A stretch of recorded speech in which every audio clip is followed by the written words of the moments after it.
Bloom, the Wildflower Dice Game. This is a game published by Gamewright, and it is a roll and write game. That means you roll dice and then you will write on a sheet of paper coming from a specific pad. Gamewright published several games of this kind, and they all come in boxes more or less such as this one, so you can stack them easily on your game shelf. Also, these games, they're small, they travel easily, and they're very linear, very simple, very straightforward, so that even the non-gaming spouse may get excited about them. And in particular, in my family, I play them with my daughters and yes, with my spouse, especially when we travel. Now, in the box of Bloom, you will find a set of dice, colored dice with one transparent one, a pad of specially designed sheets of paper with different patterns, we'll talk about those, and then an instruction sheet. Now, at the beginning of the game, each player receives a sheet from this pad. And again, as we saw, they're not all the same. Yes, the two sides of the same sheet have the same pattern. To see that, just look here at the corner. But then later in the pad, then you have different types of configurations, as you can see. However, each sheet of paper represents 6 garden beds, and it has different patterns of flowers. They can be of different colors, and some are white or blank. They represent wildflowers. They can be anything. The colors of the flowers on the pad match the colors of the dice. Orange with orange, yellow with yellow, and the transparent die is wild, just like wild dice are. At the beginning of a round, a player rolls the dice, and then the first player will select a die. The second player will select another die, third player another die, and so on and so forth. Then you need to mark some flowers on your sheet.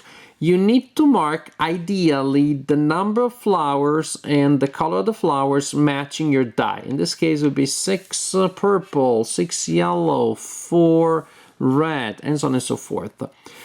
To circle those, then you simply need to actually carve that on your player board.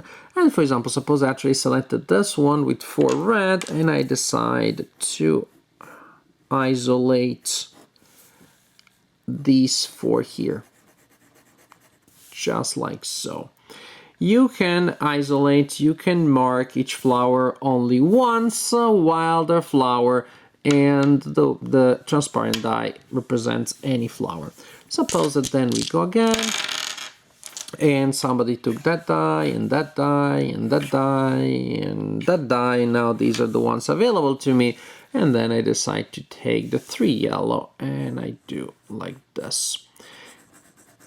And you have to connect the flowers, well, by angles of 90 degrees. You can't do it diagonally. Also, it has to be a single space. It has to be continuous space. But it can go through multiple garden beds. For example, if later I get 5 red flowers, I could do this. 1, 2, 3, 4, 5. And you can see I went through those garden beds. Seems simple enough? Yes, indeed.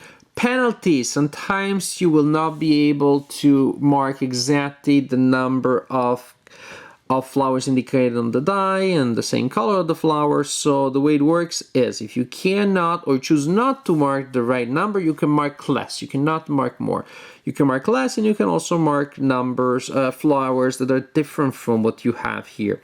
However, for each flower under the roll number, and for each flower of the wrong color, you get a point of penalty. Suppose I decide to take the 6 yellow, or somehow I'm just stuck with very difficult numbers to place.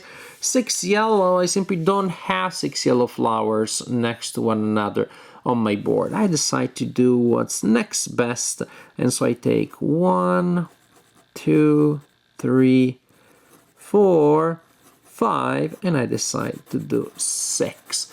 I did the right number, but I have a wrong color, so I simply make a tick here to represent that. At the end of the game, each tick here will be 1 less point in my total. Or suppose instead now I decide to do this one, 6, but I decide to do, I expect the right color, 6 purple, but I do 4 purple, and that gives me 2 penalties because I'm missing 2 from the die that I rolled. When a garden bed is completed entirely, oh look, I had 4 green / light blue / turquoise, and by doing so I covered every flower in the garden bed. Then I made a circle here in this area. At the end of the game, each garden bed I completed will be worth that number of points. Also, if a player completes 4 garden beds, then the game is over. That is one of the 2 conditions that may trigger the end of the game. Something else that is important is when you mark all of the flowers of a specific color. Say we marked all of the yellow ones here. Oh, and later, oh look, somebody rolled that. Crazy.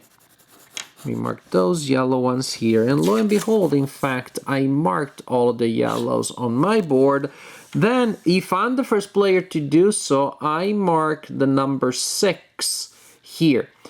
That means the first player will score, to complete all of the flowers of a color, will get to score 6. Other players cannot score the maximum number in the category, so as I circle that to indicate that I scored that, the other players should actually make a mark of that kind on what they cannot score anymore. However, then later another player also, well actually this player later also completes all of their yellow flowers, and they'll at least get to do that.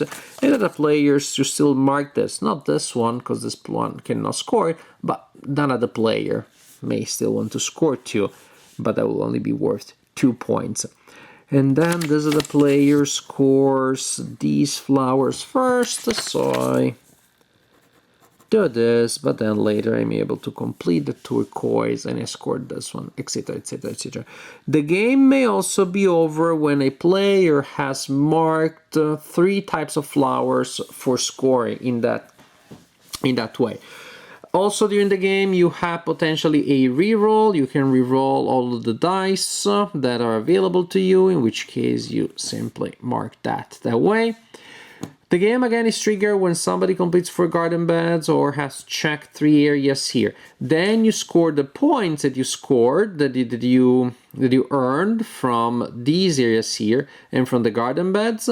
Subtract a point for each check in this area. If you did not use your reroll, that is 1 extra point at the end of the game. Total all the points, and at that point the player with the highest total is the winner of the game.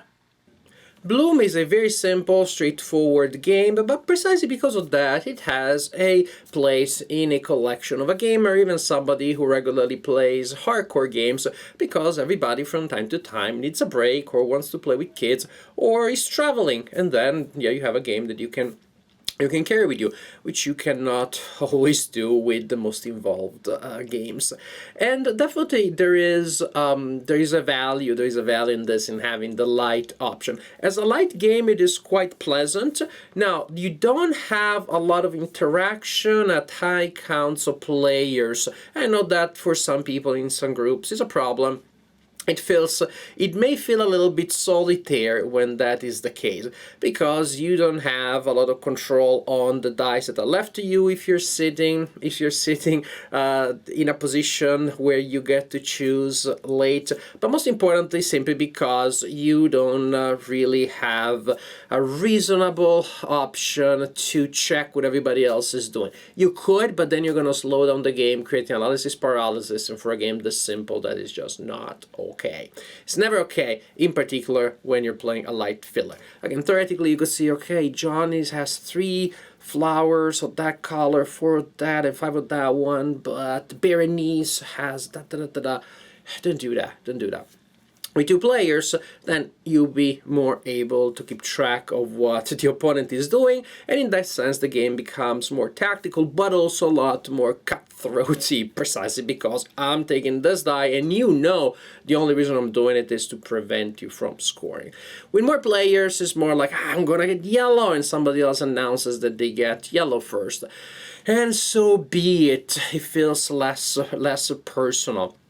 Now, again, the game is simple, is pleasant, is nice that way. There is a concern. There is a concern that we had, and at least I think in part I dispelled it. We had a game in which a player, just to try, kept consistently getting the highest numbers, even when that caused penalties. Just because of the way the game is structured, the rules are phrased, or just the way we are indoctrinated by gaming conventions, we try to avoid penalties. But of course, there is a time and place to accept a penalty. This player just went for the penalties and won by a large margin. So I started worrying, oh gosh, what if the penalties are not tough enough, harsh enough, and then the player that chooses the highest number will always have an advantage, will always win. So I played more, and I saw that that doesn't necessarily have to be the case. You may get lucky, and by always choosing 5 or 6s and taking whatever penalty comes, you will still win, but it's not, in my impression, a game-breaking strategy. Is not something that makes the game unplayable. There are times in which it may work and times in which it doesn't work. In any case, if you're paying attention and you're choosing when to take a penalty and when not, then you have better chances of winning than if you systematically get high numbers, which is very, very important, because that's the difference between a broken game that you don't want to play, one that doesn't have interesting decisions, and one in which you're constantly doing cost-benefit analysis, and that is what makes the game fun. So Bloom in general, simple, linear, light, travels well, also has a solitaire option. It's fun to play. It is interesting because you have to decide to make a lot of interesting decisions, not big decisions necessarily, but fairly fun one. And so my impression of the game is very positive for the small game that it is.